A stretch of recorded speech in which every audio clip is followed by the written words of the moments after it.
এই হেল্ল' নমস্কাৰ বন্ধু বান্ধৱীসকল, কি খবৰ? সকলোৰে খবৰ নিশ্চয় ভাল। আজি আহিলোঁ অলপ গুৱাহাটী এইমছ অৰ্থাৎ চাংচাৰিত অৱস্থিত এইমছলৈ আহিলোঁ।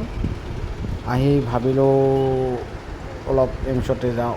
আমাৰ ৰঞ্জুভাৰ অলপ ঠেঙৰ হৈ হৈছিল, যাই দেখিলোঁ যে ইমান মানুহৰ ভিৰ। তাৰমানে কাউণ্টাৰ, ৰেজিষ্টাৰ কাউণ্টাৰ হওক, যিকোনো কাউণ্টাৰ ফুল মানুহ হৈ ৰেলিং, কিন্তু পূৰা আৰু জাগা নাই থিয় হোৱা। তাৰ পৰা আকৌ ৰিটাৰ্ণ আহি JNRC এনেকুৱা ভিৰ মানুহৰ এইমছত।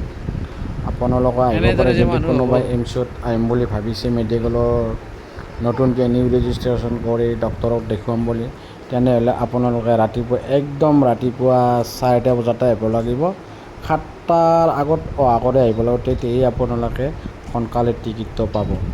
যদি আপোনালোকে আহিম বুলি ভাবি আছে এইমছত, তেনেহ'লে ৰাতিপুৱা সোনকালে আহিব, নহ'লে কিন্তু আপোনালোকৰ দিনটো পাৰ হৈ যাব, লাষ্টত আকৌ আৰু কাউণ্টাৰত নাপাব। সেইকাৰণে আপোনালোকক মই বিনম্ৰ অনুৰোধ, আহিলে সোনকালে আহিব এইমছত, নহ'লে ৰিটাৰ্ণ হ'ব লাগিব। আমি এতিয়া ৰিটাৰ্ণ হৈ যাব ওলাইছোঁ। এতিয়া আমি আকৌ JNRCত যাম। তাৰমানে ইয়াত ইমান টাইম আমি ৰখিব পৰা ধৈৰ্য নাই, বহুত দীঘল লাইন বাহিৰত। আপোনালোকে আহক, সোনকালে আহিব। কিন্তু এইখিনি মই ক'বলগীয়া। আপোনালোকে এই গাড়ী পাৰ্কিং কৰিছিলোঁ, তাৰমানে আমি গাড়ী ভিডিঅ'টো পাৰ্কিং চাই ওলাই থাকক। আছোঁ এতিয়া। আৰু আমাৰ যিটো এইমছৰ পৰিৱেশ, একদম সুন্দৰ পৰিৱেশ, ভাল লাগিল পৰিৱেশটো চাই। বহুত ডাঙৰ এৰিয়া, গাড়ী থোৱাৰো টেনশ্যন নাই। পাৰ্কিঙৰ কাৰণে বেলেগ বেলেগ জেগা আছে, বাইক পাৰ্কিং আছে, কাৰ পাৰ্কিং আছে। আপোনালোকে টেনশ্যন ল'ব নালাগে, আহক এইমছলৈ। আৰু আহিলে কিন্তু ৰাতিপুৱা সোনকালে আহিব। ঠিক আছে, ভিডিঅ'টো ভাল লাগে শ্বেয়াৰ কৰিব, লাইক কৰিব, কমেণ্ট কৰিব। মেডিচিনৰে মানুহ, মেডিচিন বিভাগ।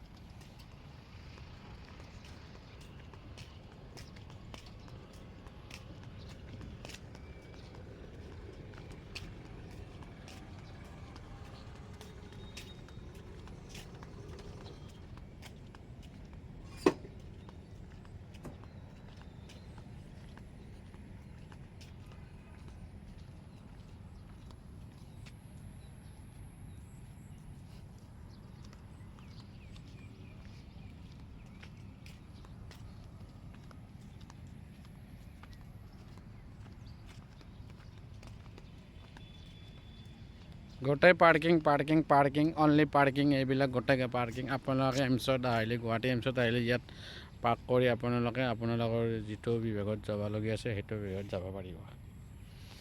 ৰঞ্জু আলী এইমছত আহিছে, এইমছৰ কামবিলাক ঠিকা লৈছিল বোলে, আজি চাব আহিছে, কিন্তু মানুহটোক আজি খাতিৰ যেন নকৰিলে।